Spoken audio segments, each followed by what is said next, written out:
All right. What's up, Honolulu Blues listeners? This episode is sponsored by the app Autograph. Use the code GOLIONS, one word, when you sign up. The only app that scours all social media platforms to bring you all of your favorite team's content, keeping you as up to date with the Lions news as Dan Campbell himself. Autograph also has fee-free tickets. Yeah, you heard me. Stop buying $100 tickets with $300 worth of fees added on top. It's time we start to normalize not paying for fees on our tickets. Go to the app Autograph to get your fee-free ticket. Autograph's co-founder, Tom Brady, is also giving away a signed TB12 football. To get entries to win it, just go to Autograph and play in their Survivor Pool Weekly Challenge. Earn an entry for every week you correctly guess an NFL team that will win. If you lose one week, no biggie. Just come back next week and try again. Earn up to 18 entries, and maybe you will have a Tom Brady signed football at your house. Just download the app Autograph and use the code GOLION.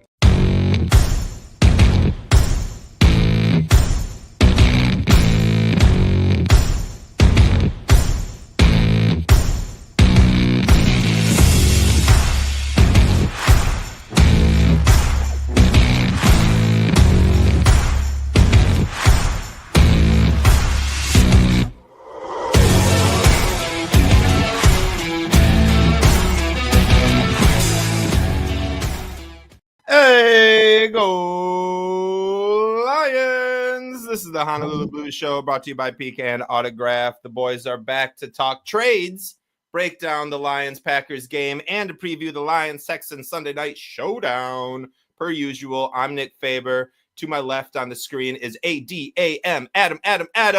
And then below me is our residential host from across the pond in Germany, Julius. What is up, boys? How are you? Doing good, man. Doing good. Wonderful. Friday. Lions are playing prime time. Be over at your crib, Nick. Getting rowdy. We are 2-0 at the Faber household, so hopefully we can make that 3-0. That's crazy. I love that. Hell yeah, we're gonna make it 3-0. We have a ton to talk about today, but first, you guys want to play a game? Oh, yeah.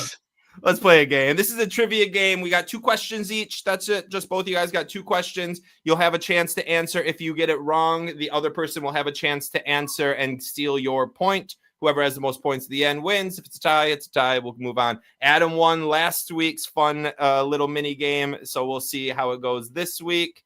Let me get this set up. This is the first time I've been using this, so let's do this. Adam, the last time... Okay, hold on. All right, the last time the Lions started 7-1 was in 1956, which begs the question. In 1956, who made his television debut on a show called Truth or Consequences? Bob Barker? Bob Barker is correct. Good call, Bob Barker. That is correct. I love it. Vaguely remembered him as that being a host of that game show, Truth or Consequences. That's crazy. I cannot believe you would even remember that. I did not have any. I didn't know that. I would guess Johnny Carson, probably. I was hoping someone game show guy as well, too. I was hoping you guys were going to say Ernie Harwell because that would be freaking awesome. Oh, no. All right. Well, Adam takes point. Julius, let's go to you. Now, Julius, the Lions will go to Houston and try to improve their record to 8-1. The last time the Lions were 8-1 was in 1954, which begs the question, which one of these firsts also happened in 1954? The first car drives over the Mackinac Bridge, the first time Elvis Presley appeared on TV, the first case of a person being hit by a space rock, or the first McDonald's restaurant opens in Illinois. Great. Okay. This is a good one. I'm going to go with B. First time Elvis was on TV. That is incorrect. First time he appeared on TV was 1955. Adam, you have a chance to steal, and one of the answers have been eliminated. Oh man. This game is great. Julie said B, right? I cannot verify. You should have been listening. All right. Well, he had nodded, so that's good. No. I think a person being reported by hitting a space rock is too unique, and I feel like you totally giggled when you saw that fact. So I'm gonna go C. That is so correct, dude. Adam's out to a 2-0 lead, and you're exactly pinpoint with what I was researching on 1954. That is brilliant, Adam. Saw that, giggled, and was like, we're adding this question. You made a personal condemnation to the trivia host. Yeah, I know my co-host. Could you imagine? It was some lady in Birmingham, Alabama in 1954 who just got hit I in can't the believe you found that fact, Nick. She was in her house. It went through her roof, landed on her head, and she survived. It's the first reported case ever. The process of elimination, I took that out first, but I should have been thinking the way Adam was thinking. Process of elimination, it would have been the right answer. But you're not out. You have a chance to tie. Let's see what Adam has. Adam, the last time the Lions beat the Houston Texans was in 2004, which begs the question, what was the number one movie in 2004? Ooh. Was it Meet the Fockers, The Incredibles, Shrek 2, or Spider-Man 2? I'm going to go with The Incredibles. That is incorrect. They finished third that year in total gross. Julius, you have a chance to steal. We know one of them is incorrect. I'm about 60-40 on this, but I'm going to go and Marvel for the win. Spider-Man 2. Oh, Julius. No, sir. Shrek 2. You gotta be kidding me, bro. Shrek 2. And fun fact about this, I went and saw the Harry Potter, Prisoner of Azkaban, and Shrek 2 in Pontiac at a drive-in movie theater, double feature, back-to-back. It was really cool. Core memory of mine as a kid. But Shrek 2 was the winner. Adam looks like he's going to win, but Julius, for the heck of it, I'm going to give you 2 points right here to tie. Just to tie. This is just a tie. Let's go, baby. I'm clutch. Let's go. All right. The Lions have now beaten the Packers in 5 of the last 6 games. The last time the Lions won 5 out of 6 matchups versus the Packers was in 1983 when they capped a 7 out of 8 game win streak against the Packers. Which begs the question, what was the number one song in 1983? Was it Every Breath You Take by the Police, Billie Jean by Michael Jackson, Beat It by Michael Jackson, or Total Eclipse of the Heart by Bonnie Taylor? See, that is I was incorrect. off on Elvis Presley by a year. Even though I knew in the back of my head it was 1955. I'm a music nerd too. I'm having the same issue with this one with Michael Jackson because I'm not sure if it was 84 that this all happened, but I think it was 83. I'm gonna go Billie Jean. That is incorrect. Oh Adam, my God! It's Every Breath You Take. Do you want to try to steal Adam for 2 points? I will try to make this a beatdown. Since Julius just said the answer, hopefully I'm gonna go with Every Breath You Take by the Police. Every breath you take. That is correct, Adam. That is right. Adam with a 4-0 beat down on Julius on today's fun mini game. That was trivia. Let me try to get that. That was fun. I'm glad that was a beat down, Adam. I can't believe you did that to me. You had 2 solid guesses, and then the last one I just walked it right. Yeah, I would have guessed Michael Jackson. I put 2 Michael Jacksons on there thinking that would make you guys think like, oh, it's definitely probably one of those Michael Jacksons. I'm surprised Billy. He had both of those songs, so all 4 of those were top 5. There was one song I didn't know. Both of those were number 1 hits. They were number 1 hits, but across the year, Total Eclipse, or not Total Eclipse of the Heart, but Every Breath You Take was number 1, and then it went Billie Jean, and then Beat It. And now Billie Jean or Beat It may have came out in 83. You might be right, and they would have been number 1 that year. I think Thriller came out in 83 with with those songs. So, but like you said, Every Breath You Take probably came out earlier in the year and was the number one year. Probably. They probably came out in January. You're probably right, dude. I don't know. Crazy, fun trivia game. We got more games every show. We gotta do that again. I want my rematch, Adam. Adam's whooping your ass right now in the mini game. Jeopardy fight. It is. I had the three-peat in Jeopardy, and I haven't did shit since. Yep. I'll take mini games. Mini games for the win. Mini games. You guys ever play mini games on like Mario Party? Oh wait, no, I thought you were gonna say mini games on Madden. My family Mario Party on a Switch all the time. No, dude, I'm talking Mario. Yeah, and Mario mini games are the best of the best of the best. 2v2. Yes, 1v1v1. 1v1, dude. I love it, dude.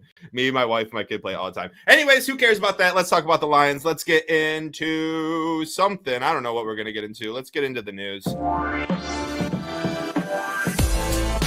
Breaking news! Breaking news! All right.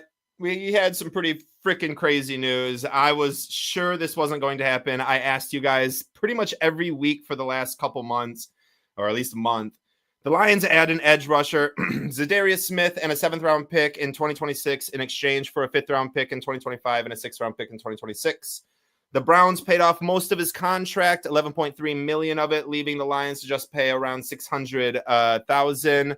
I typed on here, look up his contract to see what the years were, but I never did. So I don't know how many years. Next year too. We have him next year too.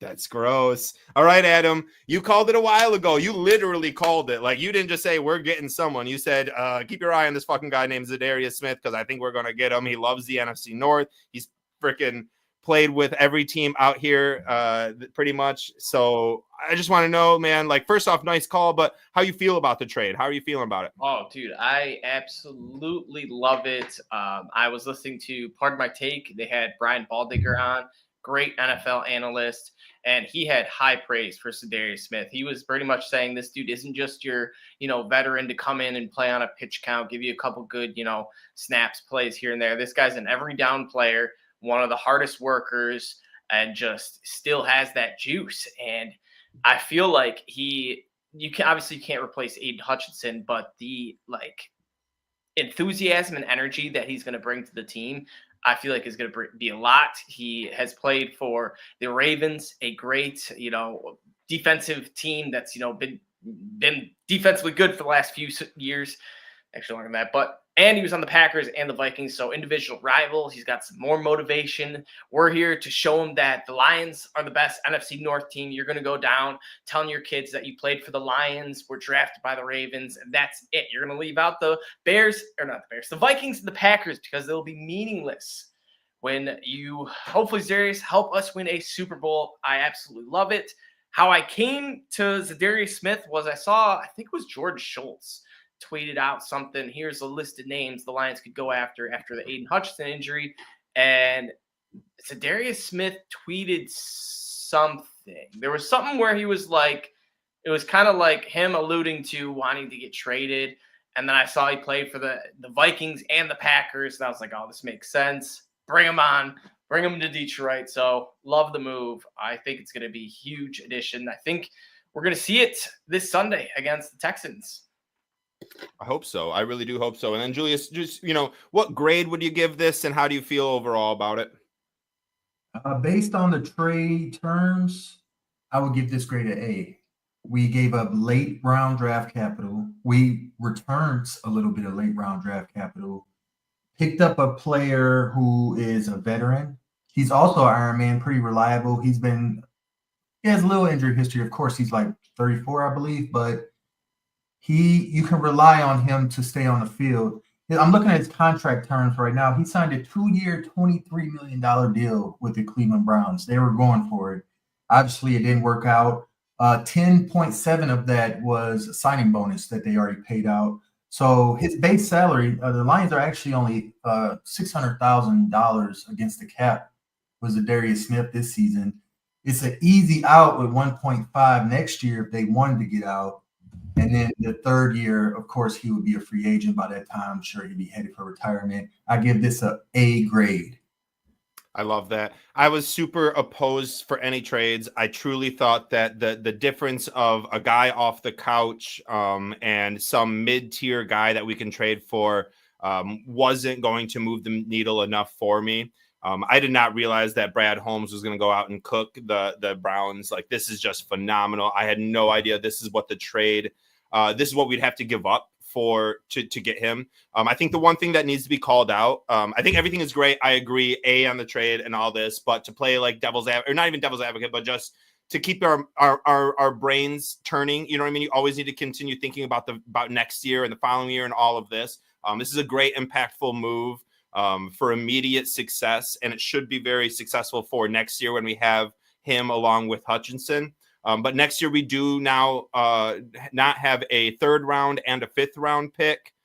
We do have like an extra 6th round from, I think, the Bucks, and or we have a 6th round pick, but it's the Bucks pick, and we have an extra 7th round pick from the Cowboys.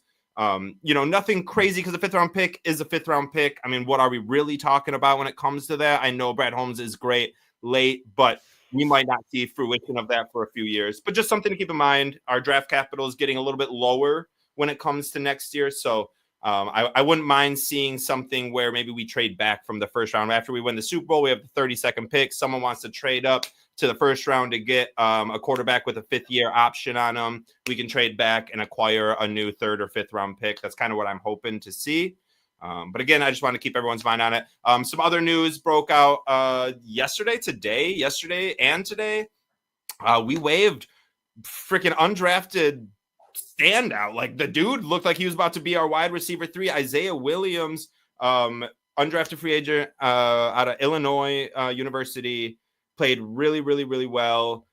Then just got waived. I don't know. It seemed he did so good in training camp and preseason, and then just never got anything going when it came to the season. I feel like he was out there a few times with Hendon Hooker, who I thought would kind of help jumpstart him, but ultimately it just didn't work out. And then he was signed by the Bengals, so he is no longer a Lion. He is a Cincinnati Bengal. Adam, any quick comments on the waiving and signing of Isaiah Williams? I thought it was a little bit interesting. A lot of you that are kind of curious by why we just randomly did this. It's because Iffy Melifonwu is expected to be coming back soon, not this week, and same with Emmanuel Mosley, expected to be coming back soon, not this week, but both of those guys. Then we just made the trade for Za'Darius Smith. So that's 3 new players. We had to cut someone. Interesting, they went to the wide receiver room to make the move there. I feel like Dan Campbell just really trusts that Tim Patrick is going to be our, rock steady number 3 for not just this year, but probably a couple more years. Hopefully, knock on wood. And then I guess, Allen Robinson, he's maybe got something left in him. He had a nice 3rd down catch either last week or the week before, but it was like hey, wait, who was that? Oh my God, Allen Robinson, what the heck? He was out there just, making a play. So, interesting that they decided to keep the old veteran. Maybe it's locker room or something. Maybe he just brought a little extra to the table for that. But Isaiah Williams does suck, but I do trust Brad Holmes and Dan Campbell. So whatever they say, I'm good with. I love how your verbiage just went, Isaiah Williams does suck. Those are just 4 words right in a row. I was like, whoa. Oh, it does suck that we got rid of him. Okay, got you. Julius, anything you'd like to add? No, he pretty much summed it up. Gonna miss him, but I do agree that the team became enamored with Tim Patrick, and he fit right in just like a glove. I think that Brad Holmes, wide receiver, is one of his top 5 positions that he's good at identifying, even though he's had a couple misses. But with like Josh Reynolds, Tim Patrick, late round picks, mroe, I think he's good at that position, so I trust him too. Yeah, I agree. I thought it was kind of interesting. I did like him. I just wanted to see more of him, but we're a veterans wide receiver team. And Brad Holmes is a veterans wide receiver kind of like guy. Like, yes, we've seen the emergence of ASB and JMO, but even JMO, we didn't see the emergence till his 3rd year. ASB is kind of an anomaly. Other than that, we saw in the very beginning when he signed Tyrell Williams and Brashad Perryman, it was like, oh, this guy loves veterans. All right. So, and Tim Patrick has been. Wait, what? Trinity Benson. Oh, God. I try to forget that trade. 5th round pick. 5th round pick. We'll never forget, man. Brad, you'll wear it to your fucking grave, man. Yeah, I mean, we traded a 5th round for Trinity Benson. I feel like it was a little bit later than that. But anyways, 5th, 6th, 7th, all kind of in the same category. And then we just traded that for Za'Darius Smith. So yeah, that makes you think, dude. It's crazy how NFL works sometimes. I like that. I'm glad you brought that up, Adam, because I was curious earlier why we were getting rid of Isaiah Williams. It really wasn't making sense.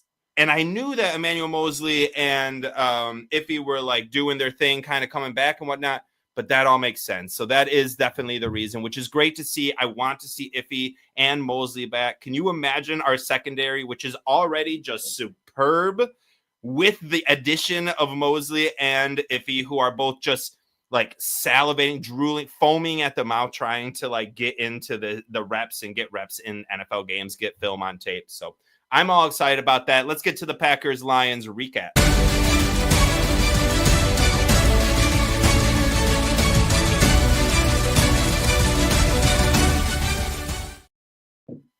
All right.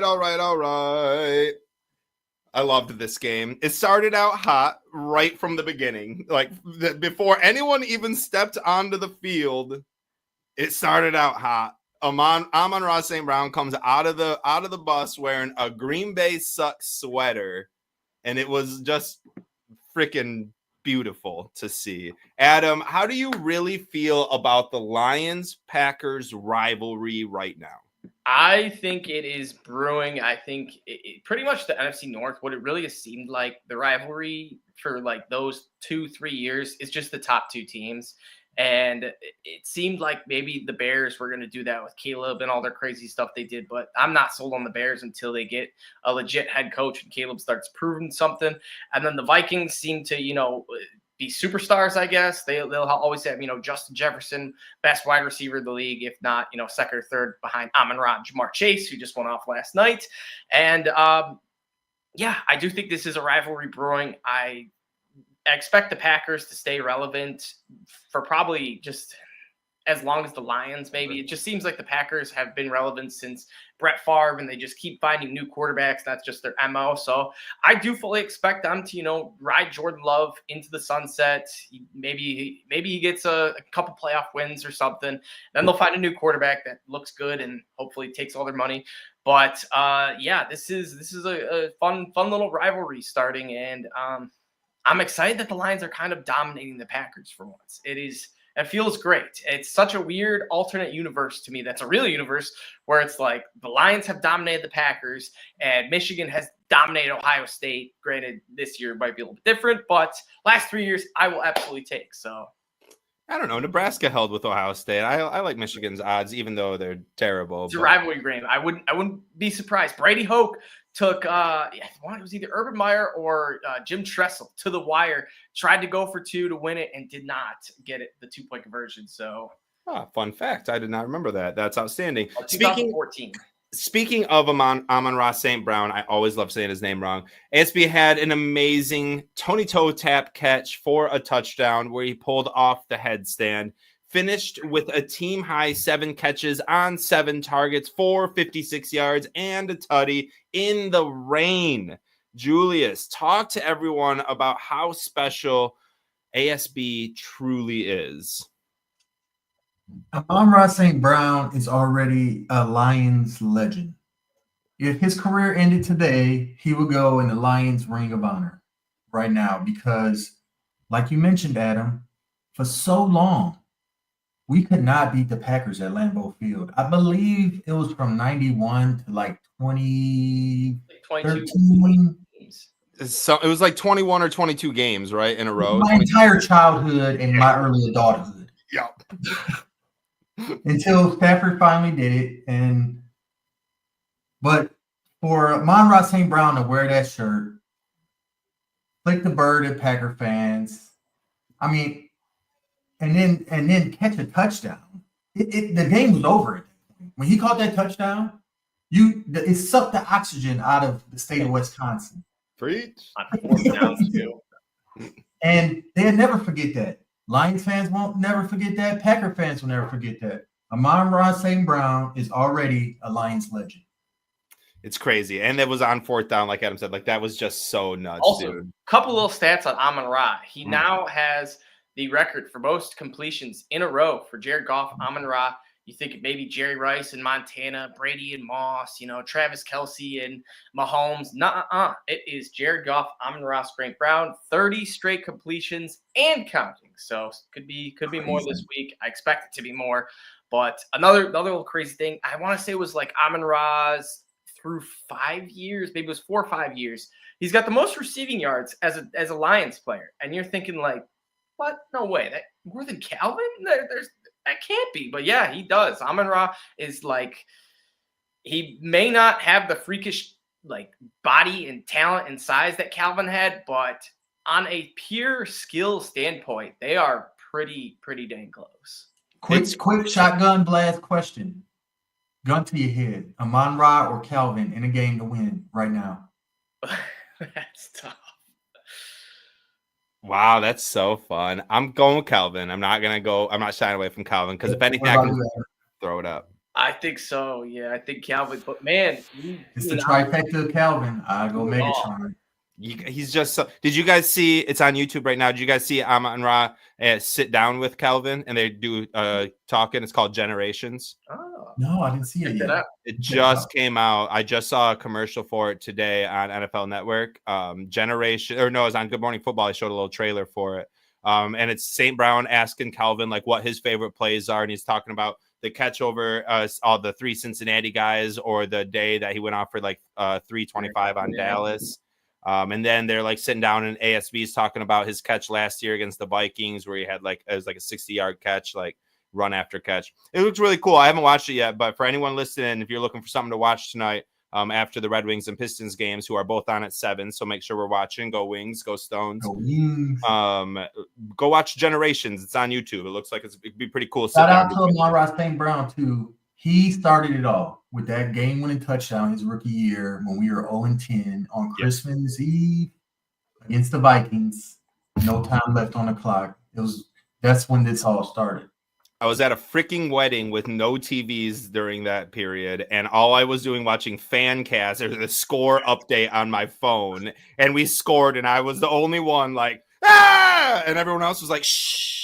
She's walking down the aisle. And I'm like, the Lions won! Bro, I ran down my block like with my hair on fire, bro. I was going crazy when that happened. Oh, for 1-10-1 team. I love it. We are true diehard fans. Let's keep it moving. The refs showed their true colors in that Packers game early. Trying to enforce their way into this game by ejecting Brian Branch, I can't talk, after a targeting call. So I want to hear both of your guys' opinions about the ejection, what you were feeling at the time. Obviously, hindsight is 2020, but at the time, how do we feel? Adam, I'm going to let you start. What were you feeling when BB got ejected? Like, what was going through the mind? It was like, I was laughing, actually, because I was thinking, did you get that mosquito? I didn't, dude. It's a freaking gnat, and it's been bugging me all good day. Man, they're the worst. You think you have them, you swat them perfectly, and then you're like, it's not in my hands. Damn it. How did you get by, dude? It's crazy. But no, the refs, when Branch got kicked out of the game, I knew it was helmet to helmet. I knew he was getting flagged for that. But it was kind of funny because one of my buddies texted in the group chat and was like, oh, thank goodness. I thought they were going to kick Brian Branch out. And I responded quickly and was like, no, he's going to get a personal, but if he gets another one, he'll get kicked out.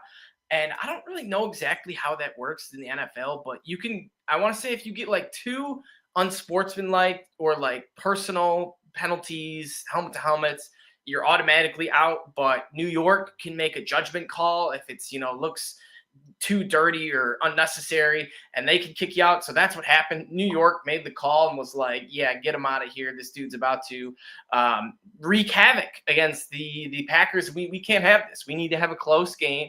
But Kirby Joseph had plans for that.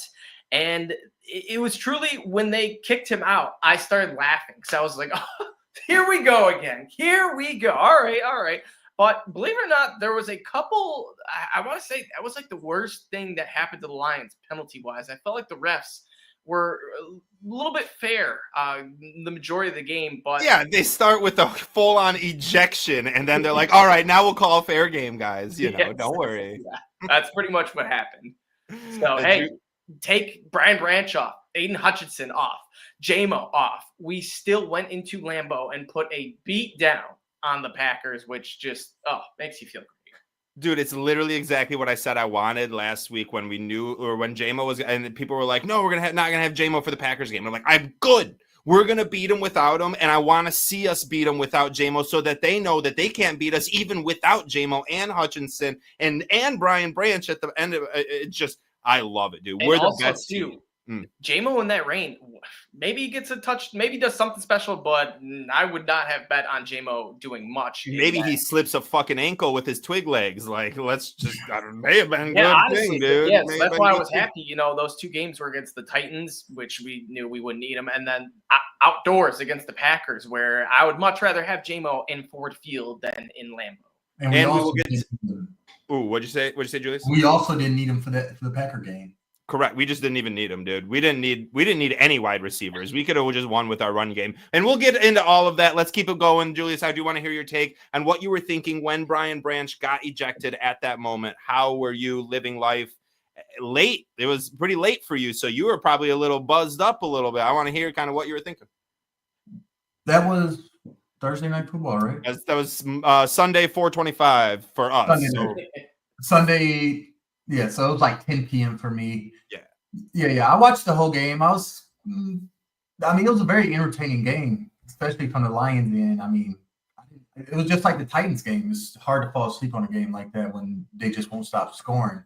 But as far as the refs go and Brian Branch ejection, I have a theory now. I have a theory about the Lions, and it might be true. We'll see one day. Hopefully not, but it might be.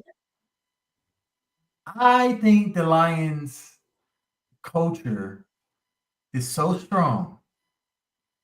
Like the Ravens we talked about before the show, at the beginning of the show, like the Ravens, we could just play anybody at any position and win.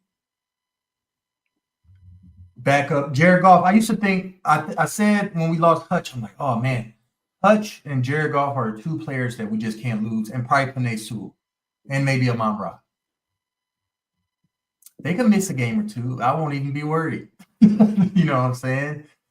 Even like Jared Goff, like you said, Nick, Hendon Hooker, dude might come in, take Jared Goff's job.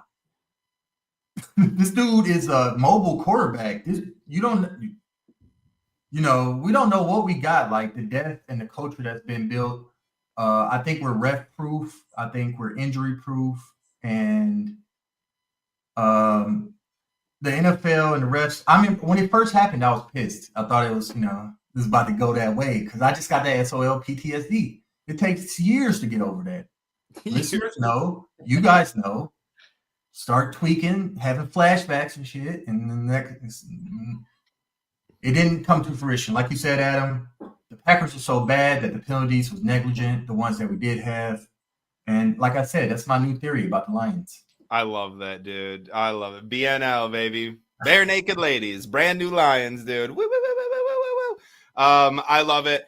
Let's keep it moving. Kirby came up huge when Brian Branch went out. He had a huge pick six on a screenplay before the end of the half to take a 17-3 lead. Adam, how exciting was that play? And did it kind of give you like Brian Branch pick six vibes against Patrick Mahomes? Yes. Like, how fun was it? It was just like a quick little, like, you knew that something bad was happening for the opposing team. They're making a bad throw, and it was just like, next thing you know, Kirby Joseph, Brian Branch have the ball and are, running in for a touchdown. It's like, oh my God, you just go crazy, you get excited for it. But yeah, that was so sweet. I was so happy Kirby got it. Even if anyone else got it, if Brandon Joseph would have got it, it would be sweet. But Kirby was just, he's having all these interceptions. A pick six was just like cherry on the top. And hopefully he keeps this defensive player of the year movement going. Him and Branch are honestly two of the top five, maybe top three, maybe top two best safeties in the NFL. They're just balling out. And that play, oh man, it was awesome. It was the turning point. I was literally thinking to myself, come on, Love, just throw an interception. You're going to throw one this game. That's what I was preaching. I knew he would throw at least one. And sure enough, it was that little pick six. But what we cannot forget is how that play happened, and it was off a blitz by Alex Anzalone and some pressure by Levi Onwuzurike. Onwuzurike had the outside. Anzalone comes barreling down the middle and just dives at Love. Didn't dive right at his ankles. He knew how close he was, so that was a smart play because it could have easily been called back if he dove a little farther away. And sure enough, Love just makes a boneheaded decision that he's made time after time. And I think this might be the type of quarterback where he is, where he can make big plays, but he's like a better version of Jameson Winston, honestly, is what I kind of feel Jordan Love to be. But yeah, that play was awesome. I know I said 2 interceptions would have take home the cake, but a pick 6 usually does you good, especially in a rain fest like that. So a couple other Kirby stats that I had got, and I started to look. I want to see. So a couple things real quick. Do you think Kirby finishes the season lead leaguer in interceptions? Yes. Okay.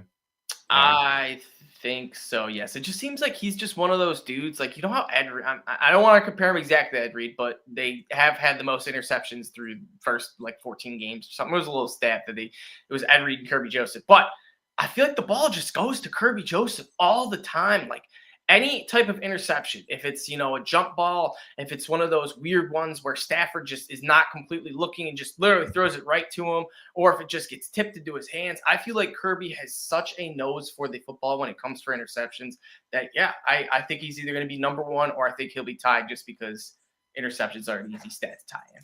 So a fun question for anyone watching who has time, because obviously we're doing the show. Who do you think the last Detroit Lions player to lead the league in interceptions was? Like, I know Amani was second, right? Yeah. Or Lembarney first?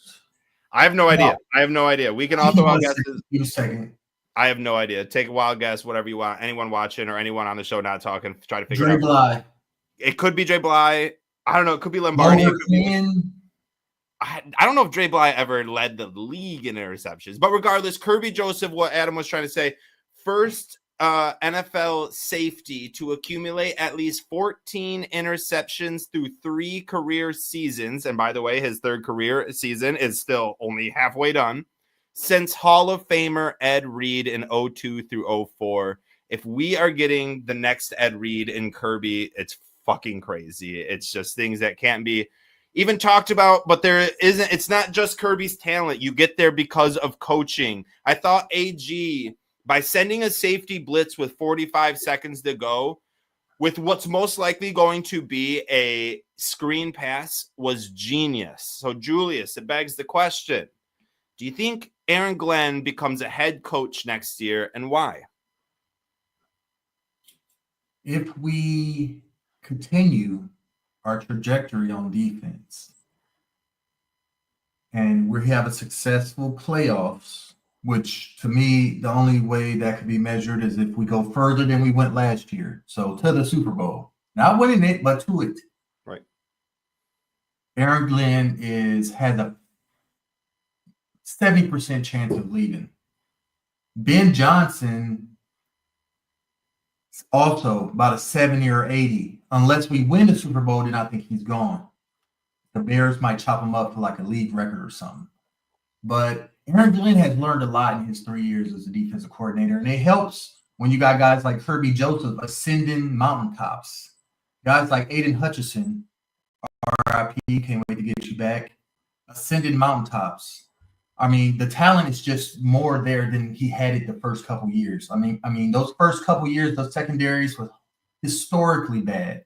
And this year, you talk about Mosley coming back, Kirby Iffy coming back, Brian Branch. I mean, the talent is just there. Terrion Arnold, you could just tell he's getting better playing in the defense. And that's something you couldn't really ever say about any other corners we had back in the day like that. So Aaron Glenn has learned a lot. I think he's a definite head coach candidate next year. Damn.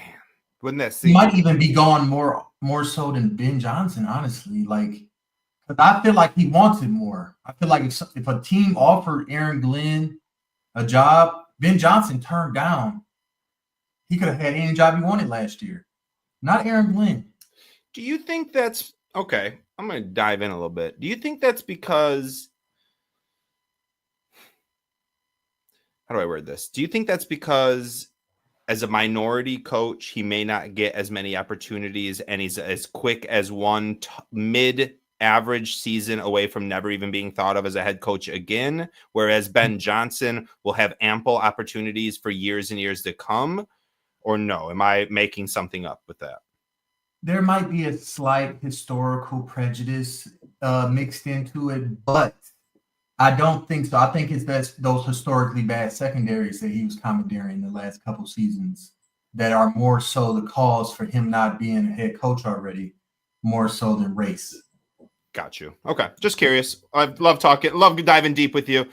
Speaking of Aaron Glenn, not only did the Lions win this game, but the fucking internet won the game as well, with 3 iconic memes being produced. First, we got BB double birding the crowd in Green Bay. Then we got Amon-Ra St. Brown with his headstand, Tim Patrick with his arms out. You get the T if you want that picture. You get the headstand if you want that picture. And then we got Aaron Glenn with his old rainy glass face peering at the defense. 'Twas amazing. I could not come up with enough memes. At one point in life, I posted 5 memes in a row, just different wording for each one because I couldn't figure out which one would be funnier. Per my last email with Brian Branch, turned out to be the one. Adam, did you have a favorite meme overall from this game? You're absolutely right. I did not realize that there was not 1, not 2, but 3 like incredible pictures that came to fruition from this game. And man, all of them were so funny and unique. Like you get the badass, the Brian Branch, then you get, the goofy, just silly with, the Amon-Ra headstand. Then you get like just I like Spice Adams vibes from Aaron Glenn, where he just refuses, just so locked in. He can just see through all these raindrops, just type vibe from him. Man, if I had to pick one, I don't know. I got to go the headstand. It was just so, I've never seen any touchdown celebration like that. And how it came out, Amon-Ra is such a celebration perfectionist that he hit it perfectly. He went up right on his head, paralleled it, got the picture, and it looks perfect, especially with the Tim Patrick right behind it. You could put the F and the P on each end. F the Packers, So I think that was awesome. But also, to answer a question a few minutes ago, interceptions leader last was Darius Slay, 2017 with 8. He tied with Kevin Bird with 8 interceptions. Great info right there. That is, I did not think Slay did it, but that's a tie. That's interesting. Okay, so not as long as I thought it. I was thinking it was gonna go back. One Barney, I think, was 1967. Was the one before that. That's what I was thinking of. All right, thank you, Slay, for saving us. All right, let's keep it moving. Sonic and Knuckles pounded the rock with a total of 28 carries for $138 and a tutty on the ground between the two of them. Julius, what was your favorite thing about the two-headed run game that Detroit had in the rain on Sunday? Real quick, speaking of the rain and speaking of your last question about the memes, I saw a meme with Aaron Glenn when it's rainy, fogged up glasses, and it had the big dude from the first Jurassic Park. Do you know what I'm talking about? The actor with the glasses? Newman? Yeah, Human. Remember he was out in the rain before he died and his glasses were all fogged and they had him right next to it. He had the same exact fogged up glasses and I was laughing for like 10 minutes. Right before. Doesn't Newman? I think Newman gets eaten in a fucking porta potty. Like a frill lizard. Yeah. He gets attacked by like 20 of them. That's fantastic. I love that Aaron Glenn. There were so many memes about Aaron Glenn that he even had to address it in his fucking pregame conference. It was great, dude. It was amazing. But Sonic and Knuckles, historic. I mean, I started thinking about like what's the end game here? Like what's this end of the season gonna look like for these guys? Like, are we gonna have a 13 to 1,500 yard rusher with 12 to 13 touchdowns in David Montgomery and a 1,500 to 2,000 all-purpose yard running back right next to him in Jahmyr Gibbs? Bro, we just talked about Kirby Joseph being the next Ed Reed. It's all stacking up for us this year, boys. That's all I can think of with this. Like, and I don't know how long we can keep these two together. It's looking like the next 2 years solid, maybe 3. It's going to be big things. The offensive line, and you got even our offensive line depth, like Awasaki, Coyote. He's a great run blocker, man. You put him in there, he had to come in for Glasgow or Zeitler. He's an incredible run blocker. And Kobe Sorsdale, who might start at left tackle this weekend, another great run blocker in the reserves. Bro, these guys are going to eat all season, injuries withstanding. All right, we are running late on this show. I did not really realize. So we were going to have Adam talk about Jared Goff, but we're not going to do that anymore. Real quick, did you want to say anything about him? How about his Madden rating, Adam? Anything to say on that? Typical Madden. They're like, what's it at right now? Adam, explain what happened. No, so yes. They're like, yeah, we upgraded Jared Goff 6 points his overall. And you're thinking, all right, sweet. He's like 92, 93. No, they bumped him from an 82 to an 88, which is like an 88 is what he should have come into the season as. He should be in the 90s, at least anywhere from like 95 to 92. I think Goff, he's in the MVP category right now. It's just it's typical ridiculous. Typical man. Julius, last week during injury report, you mentioned a huge thing about the shifting of the offensive line and the Packers. I just want to give you kudos to that. That obviously held true with 3 fumbled snaps and shotgun snaps with Elton Jenkins at center. Wouldn't have even thought about it had you not mentioned it on the injury report. It was fantastic. You also said that whoever won that game would be the best team in the NFL, Packers or Lions. Do you stand by that statement right now? I stand by it right now. I stand by it every game the Lions play. I love it. You got to beat the best to be the best.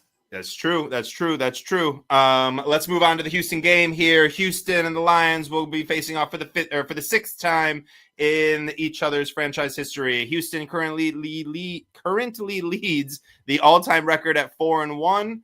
The Lions won the first matchup in 2004, but have proceeded to lose the next 4 matchups, including a 34-31 overtime thrilling loss on Thanksgiving in 2012. Yet again, just ruining another favorite Thanksgiving. I feel like that's a theme on every show we talk about now. It has been 12 years since that game, and it's time we start looking into the future. Julius, talk to us about the Detroit Lions injuries coming into the game.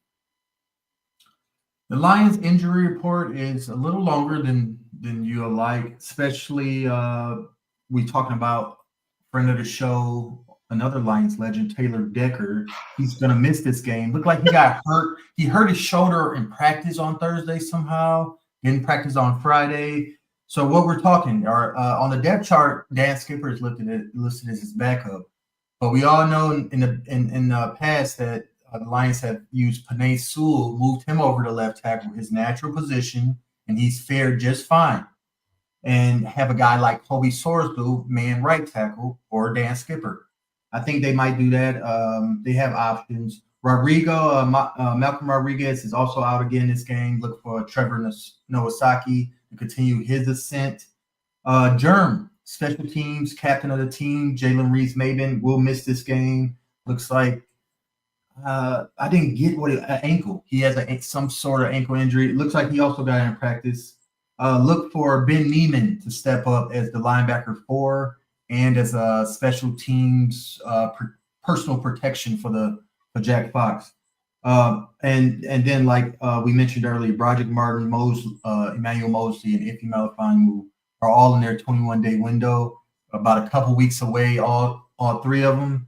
And that's what we're looking at in the Lions injury front.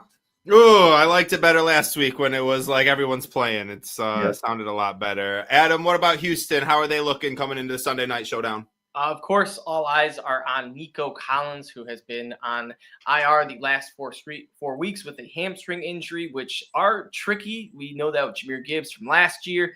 So if he is, rushed back, he could pull it quick, be ruled out, or just, they extend him another week. He did not practice all this week up until today. So Stephon Diggs also obviously out. So another wide receiver that they're missing. Tank Dell popped up on the injury report with a back injury. He did not practice Wednesday, Thursday, and was limited for Friday's practice. So he could possibly not play. If they don't have either of those guys, I feel extremely confident in just, the Lions secondary being able to lock down CJ Stroud. We saw what happened against the Jets on primetime Thursday Night Football. Texans did have a few extra days to rest, so maybe that does play into effect with Tank Dell. But the big one is Will Anderson has already been ruled out. He is a Defensive Player of the Year candidate, was a top 4, top 5, top 3, top 2 draft pick. I don't know, something like that. Top 3, I believe. Yeah, they went Stroud, then Anderson. So he is not playing. A nice, I'm sure Jared Goff's happy about that. Definitely kind of counters out Taylor Decker being out. They also do have Daniel Hunter, who I'm not sure where he lines up, if it's left or right side. But regardless, we do have a beat-up offensive line to combat their beat-up defensive line. So those are pretty much the significant ones. And also, Jeff Okudah was activated and has been limited at practice. So we could see some Jeff Okudah on maybe J-Mo, maybe Tim Patrick, maybe Amon-Ra. I don't know. It would be cool to see J-Mo. I want to see Okudah J-Mo matchup so bad. Didn't we get Amani O and J-Mo matchup? Yes, we did. Yeah, and he held it. Oh, we've been doing this show too long, boys. We've covered everyone in the fucking NFL.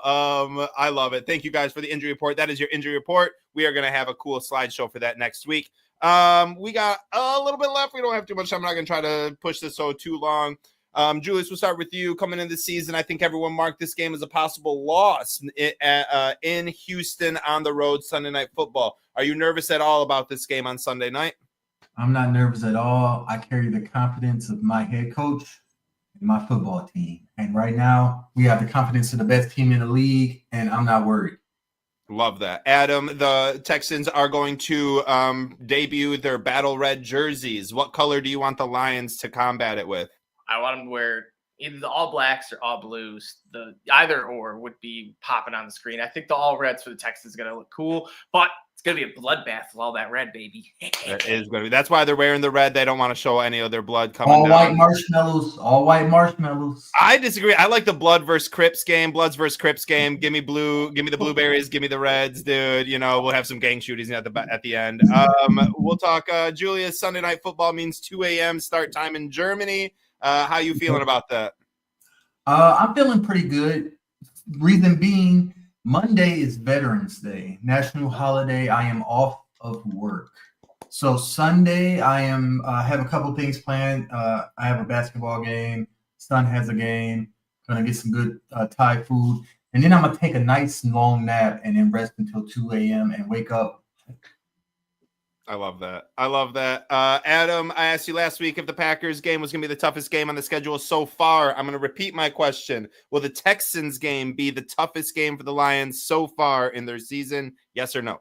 If both Nico Collins and Tank Dell play, I do think so, just because it'll be in a little more controlled environment. I do think the rain did play into some maybe those messy snaps at Jordan Love, maybe that interception, but still, win's a win. I'll take it all day. But in Houston, the also update on the stadium, they are opening the stadium, so there could actually be rain or something. Good. Very doubtful, but yeah, you never know. So I think it'll be a tough one. I think I'm going to say yes, especially because we're on a stretch of 3 out of the last 4 games were against on the road Minnesota, on the road at Green Bay, and on the road at the Texans. And if we could beat the Texans all without Hutch, this will truly just show how good the Lions are. And will give me a feeling about the Lions similar to what, Golden State Warriors fans had that first Splash Bros year where they saw something so freaking special, and then that's when the dynasty started. I love that comparison. All right, we're going to keep moving on. We got 3 keys to victory. Get your keys out. Open your door. Adam, want to run it right back to you. What are your 3 keys to victory? I'm going to go the pass rush. I think pass rush just needs to do something. Hopefully, if James Houston does play, hopefully Houston shows up in Houston, which would be kind of cool. Nice little headline there. So play extra hard for that, James. That's number one. Number two, pound the rock. That's gonna be that key to victory every single week moving forward. It's just, if we move the football on the ground, it seems like we're unstoppable. It seems like we very well should have been 8-0, undefeated. If we just, stuck to that, pound the rock, pound the rock, pound the rock, and then try to get cute against the Bucks. And then finally, I am going to go with just containing the big plays. We see what Stroud could do with Tank Dell, Nico Collins. They got some other solid dudes. Old man Robert Woods will be playing as well. Xavier Hutchinson. Bobby Trees. I fucking love Bobby Trees. I don't care if he's Houston. I love that guy. I kind of wait. Let's get a Bobby Trees versus Allen Robinson showdown, dude. Oh, you know what I mean? Like 2020 Los Angeles Rams showdown. Yes, that would be perfect. But yes, contain the deep passes, pass rush, and run the ball, baby. Love it. Julius, 3 keys to victory. My 3 keys to victory. Number 1, Adam, you stole it. We need to put pressure on Stroud, especially if he's going to be without some of these receiving targets. He's going to be second-guessing reads. We need Nawasaki. We need James Houston. By the way, no. Never mind. For a minute, I thought James Houston went to Texas Southern. He went to Jackson State. I'm an idiot. Number 2, stop the run. Saying that Stroud is not going to have his top receivers in tow, look out for Joe Mixon. He's a veteran, strong running back. They got a good couple blockers that can get it going, like counters and stuff. He hit off like a 50-yard run out of nowhere on you. We've been pretty good against the run. Continue to stop the run against Texans while we pressure Stroud. So 2 defensive keys. 3rd, offensive. Protect Goff, especially with our little offensive line. No Decker, Panay Sewell moving over. Going to have Sorsdale or Skipper at the other tackle. Hope he don't get 8 by whoever it is that's replacing Will Anderson or the other side of that line. Goff, if I can say anything about the last couple of weeks, he's taken a couple hits that in the pocket from sacks or pressure that I don't like, because he looked like he getting his head ripped off because he's built like Gumby. So for the sake of life, protect Goff. I love Hendon Hooker. I want to see him, but not against the Texans on Sunday Night Football. Those are my 3 keys. Unless it's a blowout. I was just going to say, unless we're up by 40 points. Yep. That's all that matters. That's all that matters right there. My 3 keys to victory. Number 1, Jack Campbell. He's my key to victory. The guy is coming up strong. He's going everywhere. I know Anzalone is the beast, and he's great, and he is great. He's our captain. Like he's the best linebacker that we have on our team. Start making way for Jack Campbell. He is going to impact this game, especially with wide receivers being out. Kirby Joseph is my next key to victory, and you're seeing a theme of this week's victories for my keys to victory. Jack Campbell and then Kirby Joseph. Get another pick. CJ Stroud is going to have to throw the ball. They will be down. If they don't have the receivers, they will be pushing the ball to good old Bobby Trees. Kirby, stand behind him and get yourself a motherfucking pick. Lastly and foremost, like J-Mo. J-Mo is my last 3 key to victory. He is like, I feel like he's just like a freaking bull in the cage, ready to just let out, dude. 2 weeks, couldn't go freaking do his thing. Wants to prove to Detroit that he is all right, that he's smart, he knows what he's doing, he's okay. Ben Johnson, I think, wants to prove to the NFL, similar to how he wanted to prove to the Cowboys and throwing it to the offensive line a ton. He's going to prove it to the NFL that you shouldn't have done that to J-Mo, and he's only going to be better because of that. And he's going to throw him extra targets. So J-Mo, Jack Campbell, Kirby Joseph are my 3 keys to victory. Yes, this week's theme was the players. Let's get to our predictions game before we finish the show out. Last week was a straight tie. Everybody predicted the Lions to win. Everyone got a point. Old Nostradamus Julius yet again predicted the score prediction as close as could be. He said 27-21 Lions. He was off by a total of 10 points. Adam won Offensive Player of the Week with David Montgomery, and I took home Defensive Player of the Week with Kirby Joseph. This week I'll go first. I have a total of 13 points. Adam will go second again. He has a total of 16 points. Julius will go last. He has a total of 17 points and currently is in the lead for our predictions game with just 10, 11, 12, 13, 14, 15, 16, 17, 18, 9 games to go. So we're halfway there. I'm going to start with the Lions taking a victory. In Houston, on the road. No Will Anderson, no Taylor Decker. 31-20. Lions. Offensive MVP, give me Goff. Defensive MVP, give me Branch on a coming back from suspension to come and get a pick. Adam, who you got? I got the Lions, obviously. Kind of stole my my prediction. I had the Lions at 31 as well. I'm going to stick to that 31, but I'm going to go 31-27. I do feel like the Texans are going to be the first team in weeks to actually hang with us, give us some trouble, make the Lions worry at halftime, Lions fans at least. But in the end, Lions will prevail, 31-27. I think we see a big game from our newly acquired defensive end, Za'Darius Smith. He is questionable right now. Might not even play. I do believe he does. What's interesting is he was scheduled for a bye week this week with the Browns. And as you guys know, the Lions already had their bye week. So if he plays this week, he will be on track to play 18 games, which will just be super cool. That being, he's playing 18. And I do think that his first game is going to be, a nice breakout game. I do wish it was at Ford Field. I feel like Ford Field would solidify him to have a sack. But Za'Darius Smith with the sack. And then who did you say was your offensive? Goff.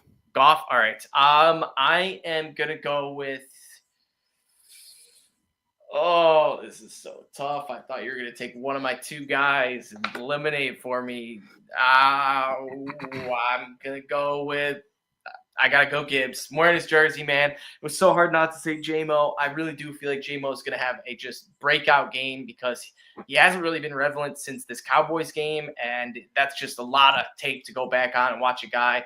So I feel like J-Mo's been a bit forgotten about. This is when he shines the most, and I expect a 50-yard plus touchdown catch. Julius, take us home. Score prediction. Actually, you stole my first Lions score, then you changed your mind. I'm going to go Lions 38. Ooh. And then, Adam, you stole my Crap. Houston score. Houston 27. 38-27. Ooh. The Lions come out on top. My offensive MVP, since you guys don't want to do it, give me Jamison Williams. No one took a running back. I thought about Monty. I itched at Monty. Oh, yeah. I itched at Amon-Ra. Amon-Ra could go off for like 130 yards, 12 catches. Yeah. But I do believe that, like you said, Nick, J-Mo is salivating at the mouth. So I'm going to go J-Mo. Defensive MVP. You picked Za'Darius Smith, Adam? Interesting. Sure. I'm gonna stay on the defensive line actually, and I'm gonna go Aleem McNeil. Beast mode. Let's go.